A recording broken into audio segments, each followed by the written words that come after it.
विद्यार्थ्यांनो, माझे नाव माधुरी राजभर आहे। मी तुम्हाला हिंदी हा विषय शिकवणार आहे। आज विद्यालय तुमचं स्वागत करत आहे। आज जो आपला समोर धडा आहे व्याकरणचा, त्याचं नाव काय आहे? वचन। काय आहे तिचं नाव? वचन। आणि वचनचा हा पहिला सीझन आहे। तर चला बघूया वचनमध्ये आपण काय पाहणार किंवा काय करणार आहे। तर चला बघूया। बघा, पहिला आपण काय बघणार आहे? वचन यांची परिभाषा। पहिला आपण काय बघणार आहे? वचन यांची परिभाषा। शब्द के जिस रूप से संख्या का बोध होता है उसे वचन कहते हैं। तर इथे आहेत की शब्दांचा ज्या रूपात आपल्याला संख्या यांची बोध होऊन जात आहे त्यांना आपण वचन असंही म्हणतो। काय म्हणतात? वचन असंही म्हणतं। आता आपण बघणार आहे वचन यांचा प्रकार। तर वचनचे प्रकार, वचनचे किती प्रकार आहे? दोन प्रकार आहे। किती प्रकार आहे? दोन। पहिला आहे तुमचा एकवचन आणि दुसरा आहे तुमचा बहुवचन। वचनचे दो प्रकार आहे। पहिला आहे तुमचा एकवचन आणि दुसरा आहे तुमचा बहुवचन। तर याबद्दल वचनचा आपण दोन प्रकार पाहणार आहे। तर चला बघूया। आता बघा, तुमच्या समोर आलेला आहे पहिला आणि दुसरा। तर पहिला कोण आहे? एकवचन। पहिला काय आहे? एकवचन। तर एकवचन काय आहे? चला बघूया। बघा, एकवचन शब्द के जिस रूप से एक ही प्राणी या पदार्थ का बोध होता है उसे एकवचन कहते हैं। तर इथे म्हणाले आहे की ज्या शब्दाचा, बघा एकवचन ची परिभाषा नीटप्रमाणे ऐकून घ्या। ज्या शब्दाची किंवा शब्दांच्या ज्या रूपात एकही प्राणी किंवा एकही पदार्थ यांचा बोध होऊन जात आहे त्यांना आपण एकवचन असंही म्हणतो। काय म्हणतात? त्यांना आपण एकवचन असंही म्हणतो। आता दुसरा बघूया। जसं यांचे काही उदाहरण दिलेले आहे की लडका, कमरा, लडकी, पुस्तके। जेव्हा इथे तुम्ही वाचन करणार की लडका म्हणजे एकच कोणताही एकच लडका, कमरा कोणता एकही खोली, पुस्तक कोणता एकही पुस्तक। तर याप्रमाणे जेव्हा एकवचन हे आपल्या समोर येतात किंवा एकही प्राणी किंवा एकही पदार्थाचा बोध होऊन जात आहे त्यांना आपण एकवचन असंही म्हणत आहे। कळलं की नाही? हो। तर आता दुसरा बघूया। दुसरा आहे तुमच्या समोर बहुवचन। काय आहे? बहुवचन। तर बहुवचनची परिभाषा बघूया। चला, शब्द के जिस रूप द्वारा, शब्दांच्या ज्या रूपाद्वारा एक से अधिक प्राणियों या पदार्थों का बोध होता है उसे बहुवचन कहते हैं। तर इथे बहुवचनची परिभाषा कशाबद्दल दिलेली आहे की ज्या शब्दांचा, नीटप्रमाणे ऐकून घ्या, ज्या शब्दांच्या रूपात एक ते अधिक प्राणी किंवा पदार्थ यांचा बोध होऊन जात आहे त्यांना आपण बहुवचन असंही म्हणतो। कळलं की नाही? हो। तर परत सांगू का? हो, चला सांगते। ज्या शब्दांच्या रूपात तो एक ते अधिक प्राणी किंवा पदार्थांचा बोध होऊन जात आहे त्यांना आपण बहुवचन असंही म्हणतो। कळलं की नाही? हो। तर जसे लडके, कमरे, लडकियां, पुस्तके। तर तसेच इथे दिलेले आहे काही उदाहरण यांचं। लडके, कमरे, लडकियां, पुस्तक। तर जेव्हा तुम्ही लडके असं ऐकतात तर तुम्हाला असं माहित आहे की लडके खूपच लडके, आणि जेव्हा तुम्ही असं लडकियां म्हणतात तर तुम्हाला असं माहिती आहे की खूपच लडक्या। तर याप्रमाणे एकवचन जिथे एकही प्राणी किंवा एकही वस्तूचा बोध होऊन जात आहे त्यांना एकवचन म्हणतात, आणि ज्याकडे तुम्हाला एक ते अधिक प्राणी किंवा पदार्थांचा बोध होऊन जात आहे त्यांना आपण बहुवचन असंही म्हणतो। कळलं की नाही? हो। तर चला अजून बघूया काय बघायचं आहे। आता इथे पाहणार आहे तुम्ही अ विभाग आणि ब विभाग। पाहणार की नाही? तुम्हाला दिसत आहे ना विभाग अ आणि विभाग ब। तर याबद्दल तुम्ही असं पाहणार की जसं अ आहे त्यापेक्षी इथे एक वचन आहे आणि इथे बहुवचन आहे। तर याप्रमाणे पाहूया। पहिला तुमचा जो प्रश्न आहे, लड़का खेळता है। काय करत आहे? मुलगा खेळत आहे। इथे लड़के खेळते हैं। तर याप्रमाणे तुम्ही इथे बघणार की लड़के खेळ म्हणजे मुलगा, लोक खेळत आहे। तर याप्रमाणे जर ए विभाग आहे ते एकवचन आहे आणि जे ब विभाग आहे ते बहुवचन आहे। तर अजून काय आहे बघूया। दुसरा, कमरा सुंदर है आणि इथे कमरे सुंदर है। लड़की पढ़ती है, लड़कियां पढ़ती है। चौथा, पुस्तक नाही है, पुस्तके नाही है। तर याप्रमाणे इथे जे अर्धरेखित केलेले आहे ते ध्यानपूर्वक तुम्ही बघूया किती किती केलेले आहे। ध्यानपूर्वक तुम्ही बघून घ्या की किती किती हे सगळं केलेले आहे। पाहिला तुम्ही? हो। तर चला आता तुम्ही इथे बघा, ऊपर के वाक्य में रेखांकित शब्दों पर ध्यान दो। मी याप्रमाणेही तुम्हाला सांगितले होते की जे वरती जे वाक्य ज्यांना रेखांकित केलेलं आहे त्या शब्दाला ध्यानपूर्वक बघून घ्या। इथे बघा, अविभाग में अविभागातून लड़का, कमरा, लड़की, पुस्तक शब्द एकही व्यक्ती या वस्तू को सूचित करते हैं। इथे तुम्ही बघा, अविभाग मध्ये लड़का म्हणजे मुलगा, खोडी, कमरा म्हणजे खोडीत, लड़की, पुस्तक शब्द हा एकही व्यक्ती किंवा एकही वस्तूला सूचित केलेले जात आहे। त्याप्रमाणे लड़का शब्द से अधिक लड़का और कमरा शब्द से एक ही कमरा सूचित होता है आणि इथे पण लड़का हा शब्दातून किंवा कमरा हा शब्दातून एकही कमरा किंवा एकही मुलगा सूचित केलेले जात आहे, तर यांना आपण काय म्हणतात, एकवचन असंही म्हणतात। इसी प्रकार लड़की शब्द से एक ही लड़की और पुस्तक शब्द से एक ही पुस्तक सूचित किया जाता है। त्याप्रमाणे ही इथे लड़की शब्दाच्या एकही शब्द किंवा पुस्तक शब्दांच्या एकही पुस्तकच्या सूचित केलेले जाते। इसलिए याप्रमाणे अविभाग के सभी रेखांकित शब्द एक वचन के हैं। याप्रमाणे जे अविभागचे सभी शब्द जे आहे ते काय आहे, एक वचन आहेत। कळलं की नाही? हो। आता ब विभाग मध्ये बघूया। ब विभाग मध्ये लड़के, कमरे, लड़कियां, नीट प्रमाणे ऐकून घ्या। ब विभाग म्हणजे लड़के, कमरे, लड़कियां, पुस्तके शब्द क्रमशः एक से अधिक लड़कों, एक से अधिक कमरों से अधिक लड़कियां और एक से अधिक पुस्तकों का बोध कराते हैं। इसलिए ब विभाग सभी रेखांकित शब्द बहुवचन है।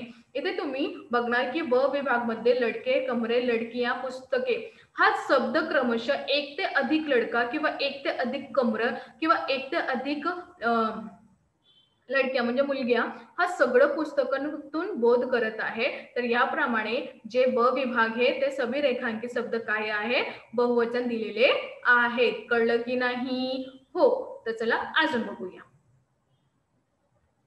आता तुम्ही पाहणार इथे शब्द का बहुवचन बनाने के कुछ सामान्य नियम है। जेव्हा आपला शब्द जे आहे त्यांना बहुवचन आपण तयार करते त्यांचा काही नियम आहे ते बघून घ्या। बघा, पुल्लिंग शब्द पहिला काय बघणार आपण, पुल्लिंग शब्द। पहिला काय बघणार आपण, पुल्लिंग शब्द। तर पहिला आपण पुल्लिंग शब्द बघणार। तर पहिला, जिन पुल्लिंग शब्दों में अंत में, ज्या पुल्लिंग शब्दाचा अंत मध्ये अ, ई, उ, उ स्वर आते हैं, ये शब्द एक वचन और बहुवचन के समान रहते हैं। बघा, पुल्लिंग मध्ये ज्या शब्दात किंवा ज्या पुल्लिंग शब्दात अंत मध्ये म्हणजे अंतिम मध्ये अ, ई, उ स्वर येतात त्या शब्दातून एक वचन किंवा बहुवचन सामान्य राहतात, त्यातून काहीही परिवर्तन होते नाही। जसं बालक, मकान, वृक्ष, दल, ऋषी, पती, कवी, आदमी आदि। तर याबद्दल हा जे शब्द आहे त्यातून स्त्रीलिंग किंवा पुल्लिंग मध्ये काहीही परिवर्तन होऊन नाही जात आहे। आता आपण बघणार दुसरा। बघा, आकारांत पुल्लिंग काय आहे, आकारांत पुल्लिंग शब्दों का बहुवचन बनाते समय जेव्हा आपण शब्द यांचं बहुवचन तयार करून जात आहे त्या समय अंत का आ स्वर ए में बदल जाता है।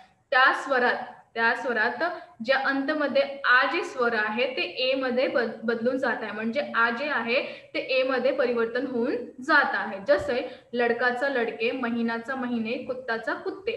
तर याप्रमाणे जसे लडका म्हणजे मुलगाचा मुलगे आणि महिनाचं महिने, कुत्ताचं कुत्ते, तर याप्रमाणे असंही परिवर्तन होऊन जात आहे। कळलं की नाही? हो। तर चला अजून बघूया। इथे बघा, ब स्त्रीलिंग शब्द। इथे काय आहे, स्त्रीलिंग शब्द। बघा, आकारांत स्त्रीलिंग शब्दों का बहुवचन बनाते समय अंत के अ स्वर को ए में बदल दिया जाता है। आकारांत शब्द स्त्रीलिंग शब्द जे आहे त्यातून बहुवचन तयार करता अंत में अ स्वरला ए शब्दातून परिवर्तन होऊन जात आहे। तर जसे पुस्तकचे पुस्तके, किरणचे किरणे, राहाचे राहे। तर याप्रमाणे असंही परिवर्तन होऊन जात आहे। कळतं की नाही तुम्हाला? हो। तर अजून आहे, बघून घ्या।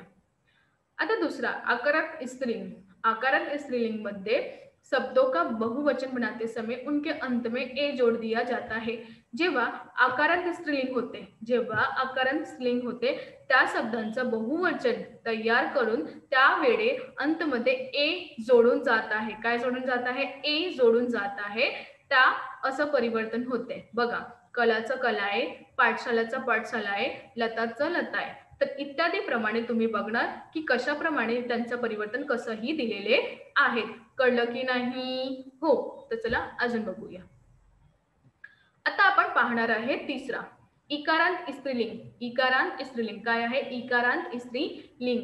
तो इकारांत स्त्रीलिंग शब्दों का बहुवचन बनाते समय उनमें या जोड़ दिया जाता है। जेव्हा आपण इकारांत स्त्रीलिंग या शब्दला बहुवचन जेव्हा तयार होतात त्यात अंतमध्ये या जोडून जात आहे। काय जोडून जात आहे? या। बघा जसं मूर्तीचं मूर्तिया, रश्मीच्या रश्मिया, जातीचा जातीया आदी।